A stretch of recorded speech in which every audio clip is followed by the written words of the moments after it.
हाय, मैं योगिता। कैसे हैं आप सब। आज की जो कहानी है वो कहानी है संगति पर। जैसी हमारी संगति होती है वैसे ही हम इंसान बनते हैं। जैसी बातें हम सुनते हैं वही बातें हमारे विचार बन जाते हैं और उसी तरह की हमारी सोच हो जाती है। तो कहानी शुरू करते हैं। कहानी है एक चोर की, एक ऐसे शातिर चोर की जिसका काम सिर्फ चोरी करना है। उसने नगर में सबका जीना मुश्किल किया हुआ। वो इतना शातिर चोर है कि उसको पकड़ पाना मुश्किल है। उसका एक छोटा बच्चा है जिसे वो चोर बनाना चाहता है और वो रोज अपने बच्चे को थोड़ी थोड़ी चोरी के गुण सिखाता रहता है। एक बात जो अपने बच्चे को वो रोज बताता है, वो अपने बेटे से कहता है कि कभी भी किसी साधु संत की संगत मत करना, कभी साधु संत के उपदेश मत सुनना। अगर कभी कोई साधु संत बात बताए भी या तो कान बंद कर लेना या वहाँ से भाग जाना। बस ये बात वो अपने बच्चे को रोज बताता है। ये बात उसके बच्चे के दिमाग में घर कर जाती है कि साधु संत की कोई बात नहीं सुननी है। तो वो कभी भी किसी साधु संत की बात नहीं सुनता। कभी उसे कहीं पर दिखता भी है कोई साधु संत तो वहाँ से चला जाता है। पर हाँ, वो चोरी तो करता है, रोज़ छोटी छोटी चोरियाँ करता है। एक दिन वो सोचता है कि क्यों ना आज कोई बड़ी चोरी की जाए। बड़ी चोरी करूँगा तो बहुत लंबे समय तक मुझे आराम से खाने को मिलेगा, मुझे चोरी नहीं करनी पड़ेगी। बस वो सोचता है कि आज महल में चोरी की जाए। बस वो महल की तरफ रुख करता है। जब वो महल की तरफ जाता है तो रास्ते में देखता है बहुत सारी भीड़ इकट्ठी है, बहुत सारे लोग एक जगह पे एकत्रित हैं। तो वो देखता है वहाँ पर एक साधु संत, एक सन्यासी खड़े हैं।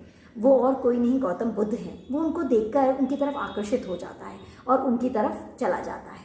सब लोग बैठते हैं, वो भी बैठता है। जब उस दिन गौतम बुद्ध सबको झूठ और विश्वासघात पर बातें बता रहे होते हैं। वो उनकी बातें सुनता है। फिर उसके बाद सब लोग अपने घर जाते हैं, वो भी अपने रास्ते पर चल पड़ता है। वो महल की तरफ जाता है। जैसे ही महल के पास पहुंचता है तो उसे गौतम बुद्ध की बात याद आती है। वो बातें उसके दिमाग में चल रही होती हैं। तो वो कहता है कि क्यों ना आज उस सन्यासी की बात मानी जाए। आज पीछे के दरवाजे से ना जाकर, छत से ना कूदकर, क्यों ना आज मेन द्वार है उससे जाया जाए। तो वो जाता है, वहाँ पर द्वारपाल खड़ा है। तो द्वारपाल उससे कहता है कि कौन हो तुम? कहता है एक चोर हूँ, चोरी करनी है। तो द्वारपाल सोचता है अगर चोर होता तो पीछे के दरवाजे से जाता या छत से कूद कर जाता, ये मेन दरवाजे से क्यों आ रहा है? तो द्वारपाल समझ जाता है कि कोई कर्मचारी है और मुझसे मज़े ले रहा है। तो द्वारपाल उसे कहता है ठीक है जाओ। वो अंदर चला जाता है। वो जाता है, वो पहुंचता है तिजोरी के पास। तिजोरी के पास पहुंचता है और तिजोरी से सारा सामान निकालता है। वो अपने साथ एक कपड़ा लेकर जाता है। उस कपड़े में सारा जेवर रखता है और पैसा रखता है और पोटली बना लेता है। उस पोटली को लेकर जब वो जाता है तो वो देखता है कि सामने रसोई घर है। वो रुक नहीं पाता, बहुत भूखा होता है। रसोई में जाता है, खाना निकालता है और बैठकर आराम से खाना खाता है। वहीं पर रसोइया सोया है। रसोइया उसे देख रहा होता है। वो जब खाना खाता है, पोटली उठाता है तो उसको गौतम बुद्ध की बात याद। जब कभी भी किसी का नमक खाओ तो उसके साथ विश्वासघात मत करो, नमक हरामी मत करो। ये बात जैसे ही उसे याद आती है वो पोटली वहीं पर रख देता है और जाने लगता है।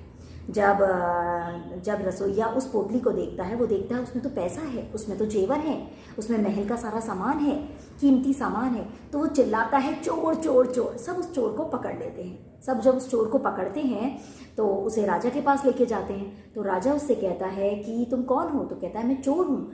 राजा कहता है अगर तुम चोर हो, तुमने जो चोरी की उस सामान को क्यों नहीं लेके जा रहे थे? तो कहता है कि जब मैंने चोरी की तब मैं आपका मैंने नमक नहीं खाया था, लेकिन अब मैं आपका नमक खा चुका हूँ, इसलिए मैंने आपका वो जो सामान था, कीमती सामान, वहीं छोड़ दिया। इस पर राजा मुस्कुराता है, कहता है कि तुम चोर हो और इतनी बड़ी बातें कर रहे हो। कहता है कि मैं आपके महल में आने से पहले एक साधु सन्यासी से मिला था। उसने कहा था कि किसी के साथ विश्वासघात करना कोई बुद्धिमत्ता नहीं है, ये मूर्खता है। तो राजा ने कहा देखा, संगत का आपके जीवन में कितना बड़ा असर पड़ा है। जब तुम छोटे थे, जो तुम्हारी संगत थी, आज वो तुम्हारे दुख का कारण है। तो इसीलिए आज जो तुम संगत करोगे वो तुम्हारा भविष्य निश्चित करेगा। बस ऐसा कहकर राजा उसे छोड़ देता है ना। हम लोग जैसी संगत होती है ना, वैसे ही विचार होते हैं, वैसे ही इंसान हम बनते हैं। तो अपने साथ साथ अपने बच्चों की संगत पर भी बहुत ध्यान दीजिए। देखिए आपके बच्चे की संगत कैसी है, आपके बच्चे के दोस्त कैसे हैं, क्योंकि वही आपके बच्चे का भविष्य जो है वो तय करता है। कैसी लगी आपको मेरी कहानी? अगर पसंद आई है तो प्लीज़ सब्सक्राइब माय चैनल और फिर मिलती हूँ ऐसी नई कहानियों के साथ। नमस्कार।